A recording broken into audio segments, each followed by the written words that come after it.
Welcome to Man Does Tech, where I solve the problems you didn't even know you had. You start by removing the biggest variable, wireless. Plug a quality Ethernet cable straight into the modem or gateway and disable Wi-Fi on your device. Once done, shut down unnecessary apps that upload or sync in the background, because even small upstream traffic spikes latency. Make sure to reboot the modem and your machine to clear queued packets, then run one quick ping to your target server to confirm baseline numbers before proceeding. Now you optimize the middle: drivers, adapter settings, and router priority.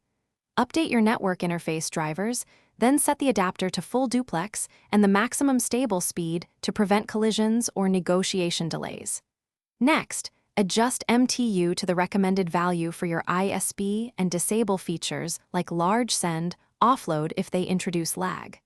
Finally, configure router co-s to prioritize your device or specific game ports so packets are sent first. This reduces jitter and keeps ping consistent during congestion. Finish by validating and fixing any remaining issues. Run sustained ping and traceroute tests to your game server and record average latency, variance, and packet loss so you know what's normal. If numbers remain poor, swap to a new Ethernet cable, try another router port, or test with a different modem to isolate hardware.